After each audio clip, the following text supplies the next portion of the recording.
Robinhood makes risk feel like a game. Looks harmless until it changes how risk feels. What decision is it training you to make? A small warning, a better option beside yours. A tiny friction point that makes the old choice feel unreliable. None of it needs to force a decision. What happens when that pause disappears for you? Behavioral economists call this operant conditioning, a reward signal fired at the exact moment of action, deepening the neural path between impulse and execution. Regulators documented this exact feature in formal complaints against Robinhood. The confetti wasn't a product flourish, it was architecture. Once you see confetti as a trigger, not a reward, the whole app changes shape. That's not a design detail. That's the moment your wiring starts working for you. Robinhood wasn't designed to look like a brokerage. It was designed to feel like the first screen of an app you already trust with your Tuesday. The New York Times noted it made putting millions of dollars at risk feel as frictionless as summoning an Uber. Same tap, same dopamine, different stakes. Behavioral economists call this interface fluency. When a design feels familiar, your brain skips the risk evaluation step and moves straight to action. Name the cue. The gap between how a tool feels and what it actually does, that's not an accident. That's the architecture. And once you can name it, it gets harder to run you. Friction isn't a flaw in financial decisions. Behavioral economists have documented it as the brain's primary warning signal. A pause that forces conscious evaluation. Remove that pause, smooth the interface, brighten the color, eliminate the confirmation step, and the brain never receives the signal that a real decision is happening. SEC comment research confirms color alone, red versus green, measurably shifts investor behavior.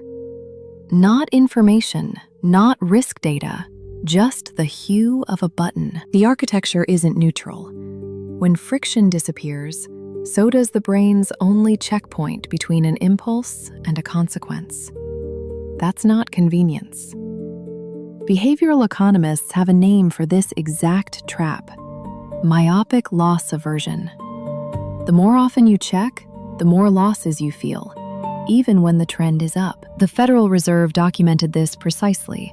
Frequent evaluation of a portfolio amplifies loss aversion and drives people away from risky assets they actually need to build wealth. Robinhood's push notifications were engineered directly into that wound.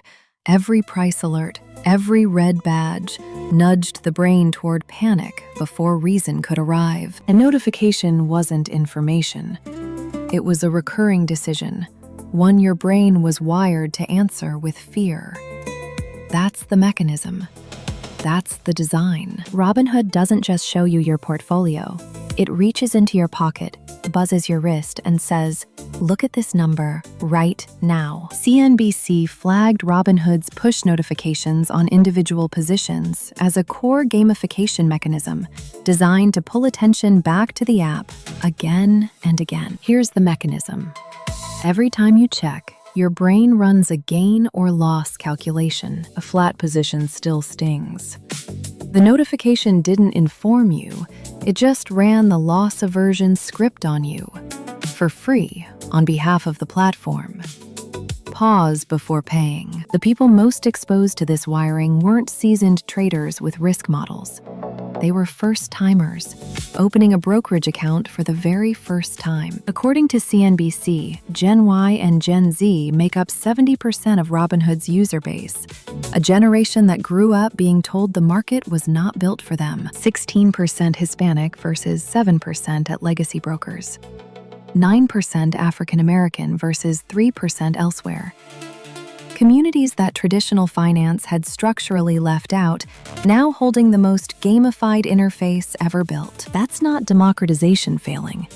That's cognitive architecture meeting people at their most financially vulnerable, with no guardrail and no warning label. That confetti wasn't celebrating you. It was conditioning you, the same variable reward loop slot machines have used for decades to keep a hand pulling. Behavioral economists call it intermittent reinforcement. Rewards that arrive unpredictably bond harder than rewards that arrive every time. That's the mechanism. Massachusetts Secretary William Galvin named the confetti by name. Exhibit A in a complaint accusing Robinhood of aggressive tactics targeting inexperienced investors. The app didn't shorten the distance between you and investing.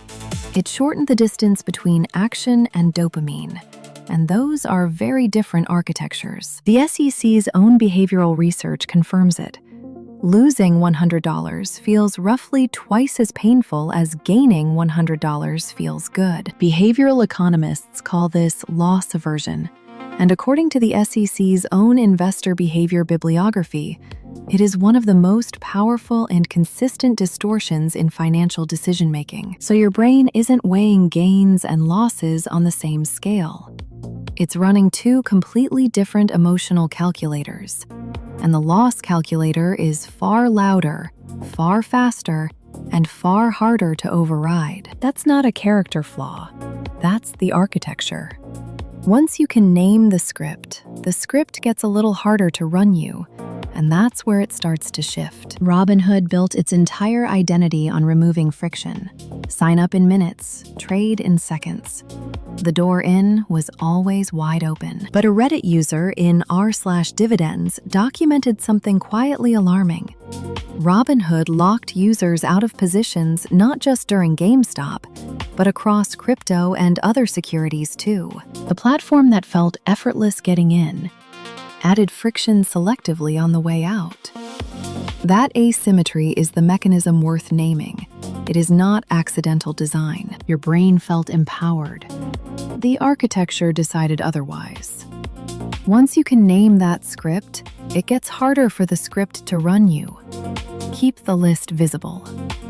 Robinhood filed its S-1 with the SEC, and buried inside the legal boilerplate was a direct admission.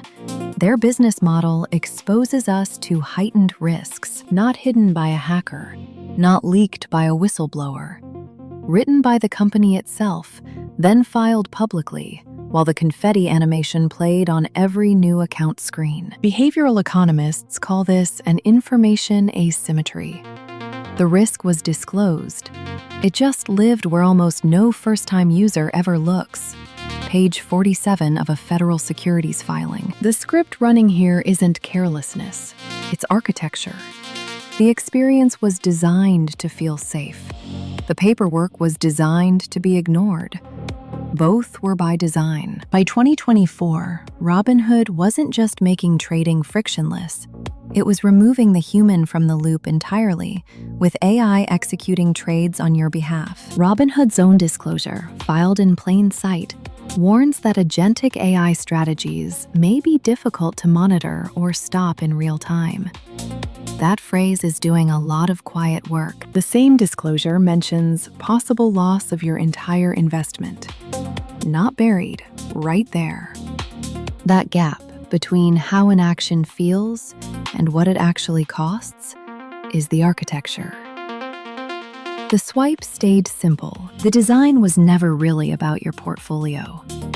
It was about removing the pause, the moment your brain would normally ask, should I do this right now? Federal Reserve research found that how often you evaluate your portfolio, not just what's in it, directly shapes your loss aversion and your willingness to take risk over time. That gap between impulse and action, the half second where you'd normally hesitate, is where your financial identity actually lives. The version of you who invests on purpose needs that pause to exist. Once you can name what was removed, it becomes a lot harder for the removal to keep working on you. If this changed how you see money, subscribe for more wealth psychology stories.